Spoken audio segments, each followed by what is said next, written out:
I messed up. I messed up right now. And what I want from you, because as a person, what's your name? Marcus. Marcus, man, you just coming out here and let me talk. Even just let me talk helps me a lot, and it encourages me. And to me, you the man. When I seen you down the street, I had to come up to you and say, bruh, let me talk for you. But there's a lot more to it. It's a lot of histories and a lot of this and that. But no, she called me to go to her mama's house in West Georgia. Okay. And I stayed there for 3 days with my kids. And she wanted me to stay there because she was going out with her friends to Tennessee, but it wasn't her friends from work. Turned out to be. I get it, it was them, but I mean, I guess, how did all that happen up under your nose? Like, how did all that happen and you telling me you had no clue? To be honest, I know I didn't, but to be honest, I was big-headed. I trusted it. Your baby mom? I trusted her. 14 years, bro. 14 years. Come on, man. Hey, man, that time don't mean nothing. I know, but I'm saying 14 me. years with the same woman, man, and then she did like Has she cheated on you before? Yes. And what was the circumstances when she cheated before? Well, I called her cheating before. I went into she worked first shift, I worked second shift. When I came home from work, What's up, YouTube? Go ahead and smash that like button. Also, if you like the video, share. It helps to spread it in the algorithm. Now, back to the content. What's up, YouTube? Atlanta Street Interviews, out here with the update. So, guys, my battery died last time me and this fella was doing our interview, and the story was getting really good. You say that a couple years ago, your sister stole your baby mom? yeah, and her boyfriend. Your sister and her boyfriend? Yeah, they all three live together. So how's everything been since that interview, man? Not good. I still been sleeping out here on the sidewalks, trying to maintain. Just doing what I can do. I don't know. Last night there was a bunch of fights going on over there, a couple gunshots, and I was trying to avoid it, trying to hide from it. I just know when I moved to Atlanta, it's rough. Yeah. That's that's definitely the truth. People don't necessarily realize that when they're thinking about coming down here, man. But I came out here and looked for you after the interview. So like a couple days later, I came out here, and the security guard was out here, and he basically told us that, man, I guess, you was in the program, you came in there, I guess you was a little bit drunk or whatever, and you got kicked out of the program. Is that what happened? I was drinking, yes, but the main thing is that when I came back in, another white dude living in the building told on me about that I was trying to ask somebody else for their pee so I could pass the drug test. So he already knew that I was trying to pass a drug test. It didn't go by. He wanted me to turn around. He actually wanted to see my thing by himself, and I couldn't do it because I already done had a pill bottle dropped into the test. You had already dropped the what? I had a pill bottle that was full of pee that wasn't mine, and I was trying to pour it into the drug test. Okay. And he caught me off red-handed and told me to leave. Okay. And so what else happened that night? It's crazy because when I left and I had to sleep out here. But the thing is that I didn't lie to him or nothing like that. I let him know that I was doing this and that. But I'm so used to the streets that I was trying to sell dope and get dope, sell dope and everything like that. And it didn't go accordingly. So I got caught, and that's my problem. I got caught. So the story that he told us was that you had said the N-word. No. And had got beat up for it. No, I didn't get beat up at all whatsoever, and never would I use the N-word. Okay, because you don't look like you got beat up. No. I would think I would see a little more marks on your face. So No, I don't use the N-word. Period. That's against my your code. my code, man. It ain't like that. Okay. Well, I mean, yeah, because I was saying, man, you know, like he's a cool guy, man, and he definitely strikes me as the type that's invited to the barbecue, so to I say. was raised by a black family. Right. So then, yeah, you know, kind of. Yeah, I was raised by a black family. Okay. All right. I just can't go back there because I won't settle down. I'm so used to the streets that I couldn't settle down, and Jeffrey White, he put me out, and ever since then I just been trying to make it. That's it. So, I mean, I want to revisit and go back to the situation between your baby mom and your sister. So, I was looking for that situation you was talking about. I couldn't find it as far as the firefighter incident. So, tell me more about that. Where was that at? Atlanta. So, that was in Atlanta, the Atlanta Fire Department. My sister did a model. She's a model. Like I told y'all in the video before, I got 4 sisters. 2 of them are mixed, 2 of them are white. 2 of them are by my daddy and 2 of them are, but all 4 of them are models. And my main sister, the one that's like 1 year under than me, started modeling for the chief of the fire department of Atlanta. Got him fired. He's fired. And when was this? This was 3 years ago, 2.5, 3 years ago. Okay, 2.5, 3 years ago. Yeah, and he got fired and everything like that. See, he was using the fire truck hoses just to cover up her nipples and her. What's your sister's name? Jenna West. Jenna West. Okay, I'm gonna look that up. I'm gonna look that up, man. She was all over the news and everything like that, and which she was used the back pages and all that, but like I wasn't against it. I was just disappointed because my name is represented in that too. And you know, we came from a street life to where we have to survive. So that's all we know to do, and she did it, and I'm still out here and I'm still trying to maintain. But so I mean, so I want to ask though. So your sister's with this with my baby rich guy now, right? With my baby mama, and he's about 60 years old. His name Oliver Banks. He's a black guy. He's about 60 years old. He owns 2 businesses, electrical businesses, and he lives beside Rick Ross. And so he's dating your sister. Yes, and my sister. They're all 3 a couple. I don't know. Right, how, a throuple. There's a word for a throuple. Right.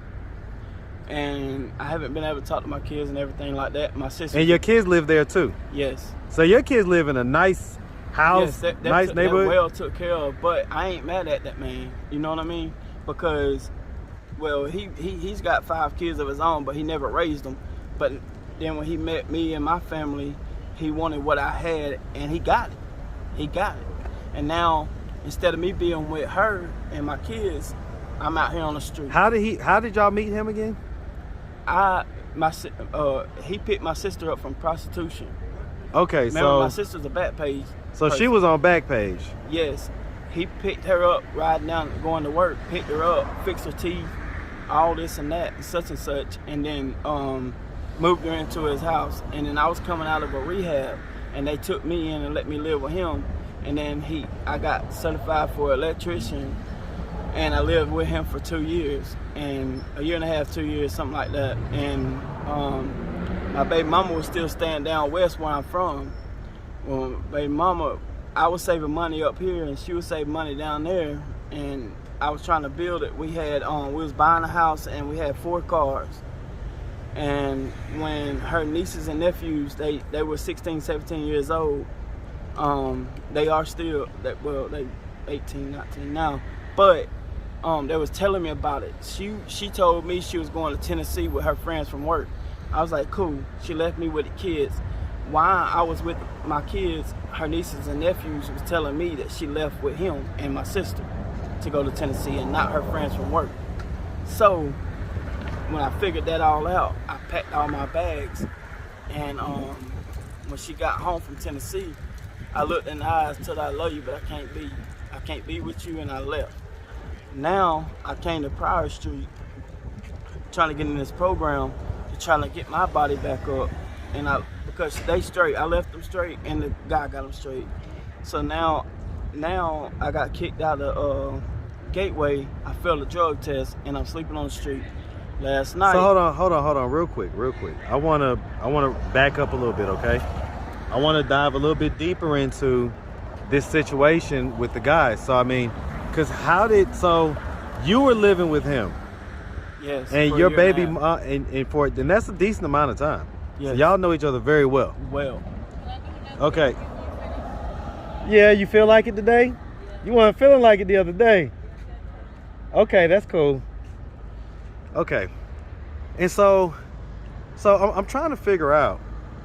So you were living with him. Your baby mom was out west. Yes. At some point, did she come to live with him as well while you were still there? No, I left and then she went. All it took was how did they end up getting to the point where, hey, we're gonna all go to Tennessee together? Because if she was out west and they were here in Atlanta, because how were they even having exchanged numbers? They had exchanged numbers, and then apparently they exchanged numbers, and then she had been talking to him on the phone, right? So I was sitting at home, didn't know nothing was going on. So you didn't realize, so you're living in this man's house and he's macking on your baby mama. He's macking on your lady. No, see, at this point, I done moved back from there to my baby mama's house because her daddy was dying from cancer. And she needed him, but I was still making the money. I was going with him. So the thing is that they had this whole get together, and I didn't know about it. They left me with the kids and they took off. And I guess again though, I'm still trying to figure out how they got to that point. How they got to that point where they made this whole plan to leave you with the kids. Where were you? This was out west or here in Atlanta? Fayetteville. Where he lives? Where he lives. Okay, so they left you. So you were living there at that point. Yes. And your baby mom was living where? In West Georgia. And the kids were living where? West Georgia. And so she came to Atlanta. Yes. Dropped the kids off. No, she called me to go to her mama's house in West Georgia. Okay. And I stayed there for 3 days with my kids. And she wanted me to stay there because she was going out with her friends to Tennessee. But it wasn't her friends from work. Turned out to be. I get it, it was them, but I mean, I guess, how did all that happen up under your nose? Like, how did all that happen and you telling me you had no clue? To be honest, I know I didn't. But to be honest, I was big-headed. I trusted her. Your baby mom? I trusted her. 14 years, bro. 14 years. Come on, man. Hey, man, that time don't mean nothing. I know, but I'm saying 14 me. years with the same woman, man, and then she did like Has she cheated on you before? Yes. And what was the circumstances when she cheated before? Well, I called her cheating before. I went into a she worked first shift, I worked second shift. When I came home from work, she was asleep, but she didn't let her phone lock all the way. You know, once you set your phone down on the nightstand, it don't lock like that. Okay. Like that. You know what I mean? So it took a second. Just so happened, it was the perfect time, and I walked in, I grabbed the phone, because she rolled over, went to sleep, and her phone didn't lock. I got her phone. She was talking to this dude that she was working with, and he was a maintenance man. And I figured all of it out, but when I figured it all out, I went and got me a 12-pack. I sat down, I drank, and read all the messages. When I read all the messages, I went in. Finally, I went in. Eventually, I went in to the house, and I woke her up, and I showed her phone. I said, "What is this, baby?" She ran to the bathroom, crying on the toilet. I kicked the door down. I told her about it, how I felt and all that, and she felt some type of way. So she waited for an hour after that, prior to me catching her and doing that, she come over there and told me to feel her pussy. Can I cuss? Yeah, of course. And I went to feel it. It was all wet and stuff. And so I fucked her. And she gets off on getting caught. Get what I'm saying? She gets off on getting caught. Okay. Point blank. What up now? What up, boy? Point blank. So, I mean, how many times did that happen? How many times did she get caught? That one time, and then when her nieces DeAndre and Maya told me she wasn't in Tennessee with her friends from work. She was at Tennessee with my sister and her old man. Then that's when I packed all my shit. So when she came back, I left. Okay. And I ain't seen them in 2 years. So how do you know that she gets off on that though?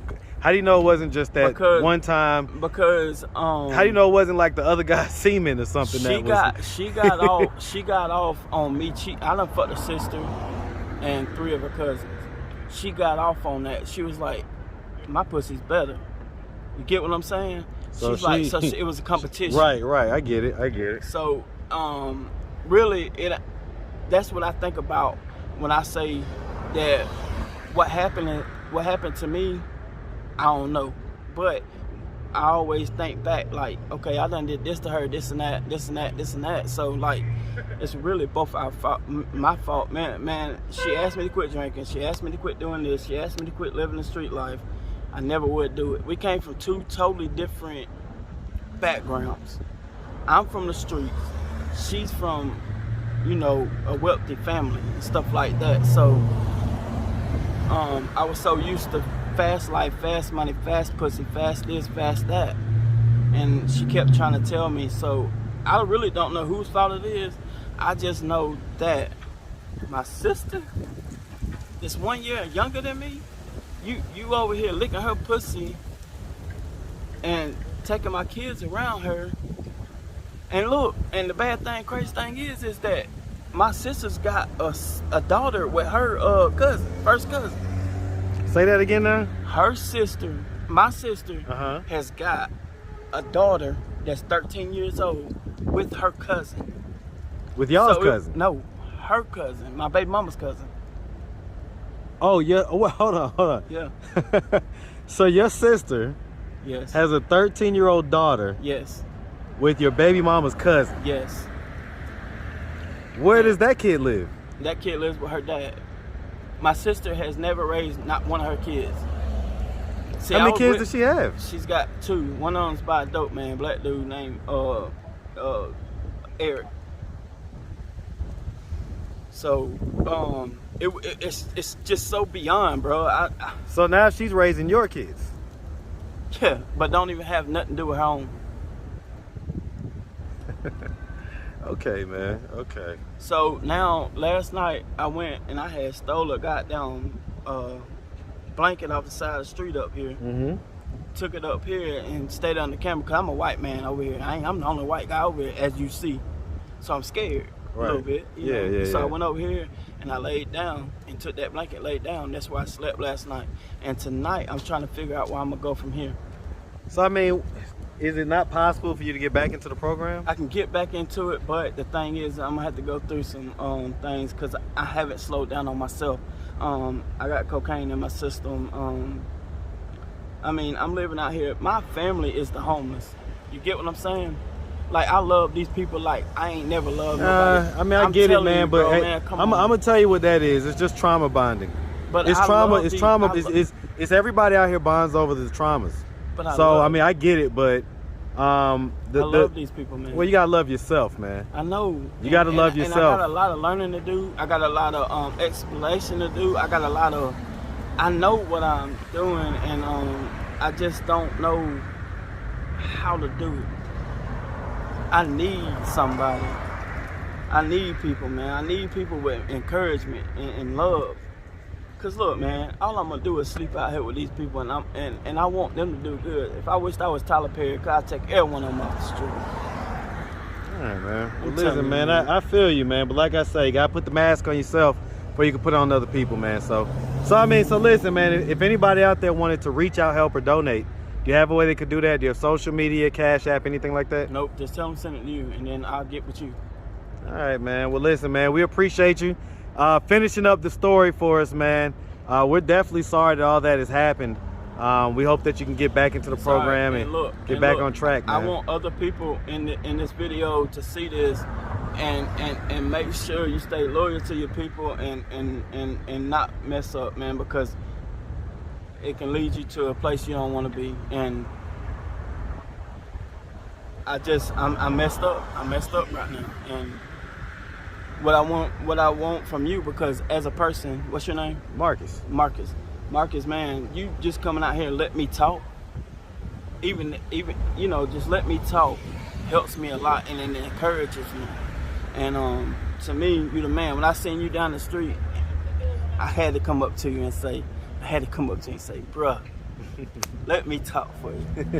But there's a lot more to it. It's a lot of histories and a lot of this and that. But being the only white man on Pryor Street, I got a lot of love from a lot of people. And there's a lot more to come. I'm gonna let Miss Ma'am come up and get her little interview in, because she deserves it, and I respect my women. And hey man, we appreciate you, man. All right. Thank you. Hey man, stay safe out here, okay? Thank you for taking the time out. All right, man. Make sure you have a good one. You too.